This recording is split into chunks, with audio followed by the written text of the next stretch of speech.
திரு ராமன் உங்களுடைய முதற்கட்ட பார்வை இந்த தீர்ப்பு இப்போ நம்ம 2 பேரும் ராமசாமியோட கருத்து பிரியாவோட கருத்து எப்படி பார்க்கலாம் சொல்லுங்க. நீதிமன்றத்தில் இன்னைக்கு அந்த தீர்ப்பு கொடுத்தது பார்த்தீங்கன்னா ஏற்கனவே எடப்பாடி அவர் அண்ணனுடைய தரப்பில் லாயர் என்ன சொல்லியிருக்காங்கன்னா அவர் ஏற்கனவே 2018 பிறகு கட்சியில் உறுப்பினரே கிடையாது. அதில் அவருடைய இதை வழக்கை நம்ம பெருசாக நினைக்க வேண்டாம்னு நீதிமன்றம் சிறந்த தீர்ப்பு கொடுத்து எடப்பாடி பழனிசாமி அவர்கள் பொதுச்செயலாளரான ஒரு நிலைப்பாடை உருவாக்கியிருக்காங்க. இன்னைக்கு நிலைமை அந்த வழக்கு தீர்ப்புக்குள்ளேயே நம்ம இருக்க வேணாம். அது ஏற்படுத்தி இருக்கக்கூடிய அரசியல் தாக்கம் தான். அரசியல் தாக்கம் இருக்கு இல்லையா? அரசியல் தாக்கம் என்பது அதுக்குள்ள போயிடலாம். நம்ம இந்த தீர்ப்புனால தொண்டர்கள் மத்தியில் பெரிய எழுச்சி இருக்குது. அதிமுக தொண்டர்கள் மத்தியில் காரணம் என்ன, இந்த வழக்கு 2022க்கு பிறகு போட்ட இவங்கள மாறி மாறி ஓபிஎஸ் அண்ணன் போட்ட வழக்கு, அப்புறம் சசிகலா அம்மையார் போட்ட வழக்கு, இது மாதிரி பல்வேறு வழக்குகளை போட்டும்போது இது அந்த வழக்கு அதிமுகவுடைய உள்கட்சி பிரச்சனை சிந்து பார்த்து மாதிரி தான் அது போயிட்டு இருந்தது தவிர்த்து அது ஒரு முடிவுக்கான நிலைப்பாடு இன்றைக்கி தான் அது வந்திருக்குது. ஸோ கட்சியினுடைய நிலைப்பாடு இன்றைக்கி மக்கள் மத்தியில் தொண்டர்கள் மத்தியில் ஒரு மாற்றங்கள் இருக்குது. ஆனால் அதே நேரத்தில் அதிமுக பொறுத்த வரைக்கும் அவங்க உள்கட்சி விவகாரத்தில் பாரதிய ஜனதா கட்சி எங்கேயுமே தலையிட்டது கிடையாது, தலையிட போகிறதும் கிடையாது.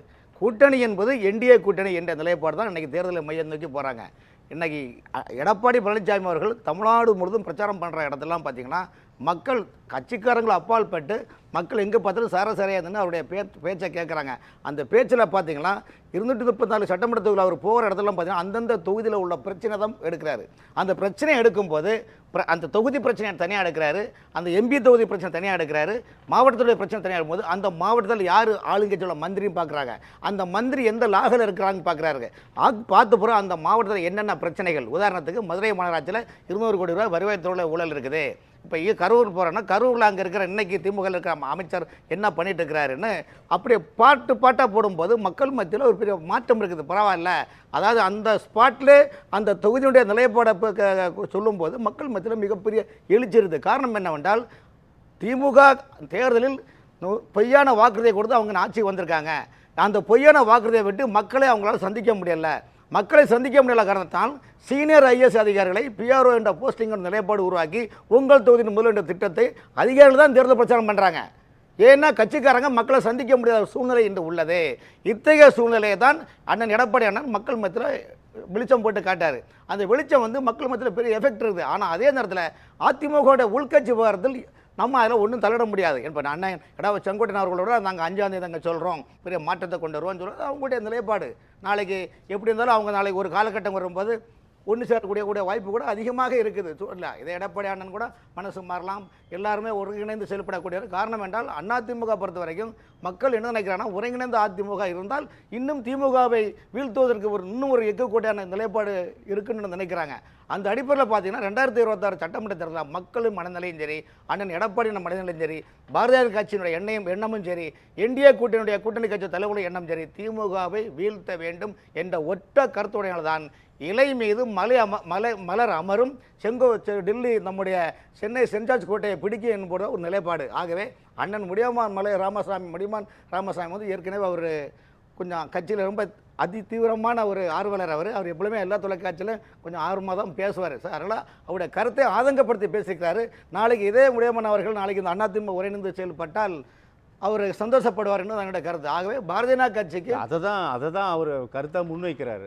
நீதிமன்றத்தின் வழிகாட்டுதலும் தீர்ப்புகளும் கட்சியை வழிநடத்தாது, இங்கே இருக்கிற பிரச்சனை என்பது வேறு அப்படின்றது அவருடைய கருத்து. அந்த நீதிமன்றத்தை வழிகாட்டுறது கட்சிக்காரங்க உள்கட்சி இந்த பிரச்சனை வரும்போது அவங்க வழக்கு தொடரும்போது வழக்குக்கு சொல்யூஷன் கொடுக்கணும்ல.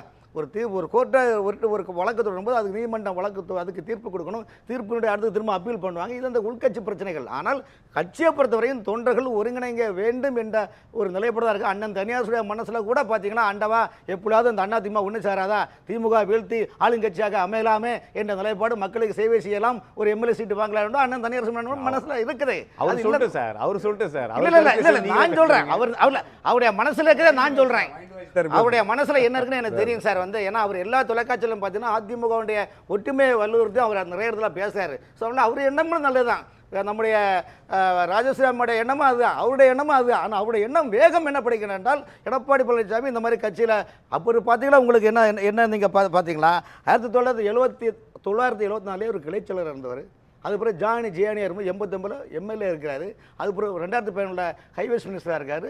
அடுத்து பொதுப்பணித்துறை அமைச்சராக முதலமைச்சர். சரி, இத்தனை முதலமைச்சர் பதவியும் இத்தனை அமைச்சர்கள் இருக்கின்ற போது ஏன் எடப்பாடி அண்ணனை மட்டும் சுட்டி முதலமைச்சர் நீங்கள் தான் சுட்டி, அது கட்சி தலைமை எடுத்த முடிவு தான்.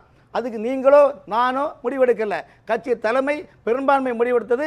பெரும்பான்மையோட பொதுக்குழு கூடியது, அவர்களை பொதுச்செயலாளர் ஆக்கினார்கள். ஆகவே நீதிமன்றத்தில் அவங்க உள்கட்சி பிரச்சனை.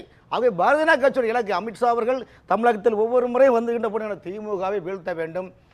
எப்படி சோனியா காந்தி அம்மையாருக்கு ராகுல் பிரதமராக வேண்டிய எண்ணம் கற்பனை உள்ளதோ, அதே போல் தமிழ்நாட்டில் முதலமைச்சர் மு க ஸ்டாலின் அவர்களுக்கு தன் மகன் உதயநிதி முதலமைச்சர் ஆக வேண்டிய கற்பனை வளத்தில் இருக்கின்றார்கள். ஆகவே இந்த கற்பனை பலிக்காது. தமிழ்நாட்டில் திமுக ஆட்சி வீழ்த்தப்பட வேண்டும். இது ஒரு மக்கள் விரோதமான ஆட்சி. எங்கும் ஊழல், எதிலும் ஊழல், எந்த இடத்தை தொட்டாலும் ஊழல். மக்களுக்காக இந்த ஆட்சி சல்லி பைசா கூட பெறவில்லை என்பது அமித்ஷா அவர்கள் சொல்லுகிறார். ஒருங்கிணைந்த அதிமுகவை கேட்பவர்கள் கூட இதே முழக்கத்தை தான் சார் முன்வைக்கிறாங்க. ஒற்றை எதிரி திமுக தான், அதற்காக தான் இதெல்லாம் பண்ணுங்க தான் சொல்றாங்க. இது பரவலான கருத்து தான் இருக்கு சார். அதாவது இன்னைக்கு இந்த உள்கட்சி அதிமுக உள்கட்சி பிரச்சனை சொல்ல போனால் மூக்கு நின்ற தும்மல் இருக்க தான் செய்யும்.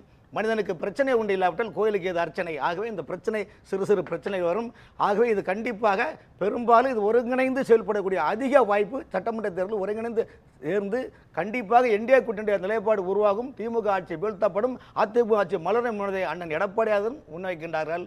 ஏன் சசிகலாமா கூட என்ன சொல்றாங்க, ஒருங்கிணைந்து அவரும் சொல்கிறாங்க. அவங்களும் தப்பாக சொல்ல, நாங்கள் சசிகலா அம்மாவையோ அல்லது டிடிவி தினகரன் அவர்களையோ ஓபிஎஸோ நாங்கள் தரக்குறவா பேசல எதுவும் சொல்ல. காரணம் அவங்களுடைய உணர்வும் அதிமுக ஒருங்கிணை வேண்டும் அவங்களும் நினைக்கின்றாங்க. அண்ணன் தனியரசு கூட ஒவ்வொரு மேடையிலும் அதான், ஒவ்வொரு அரங்கத்திலும் அதான் சொல்கிறாரு. இப்போ நாங்களும் அதான் சொல்கிறோம். ஆகவே ஒருங்கிணைக்கூடிய காலம் கூட கணிஞ்சு வரலாம் இல்லையா? அதில் என்டிஏ கூட்டணி தமிழ்நாட்டில் ஆட்சி அமையும் என்ற மாற்றம் இல்லை. திமுக ஆட்சியை வீட்டுக்கு அனுப்பப்படும் என்பது அது மக்கள் முடிவெடுத்து விட்டார்கள். நம்ம தொடர்ந்து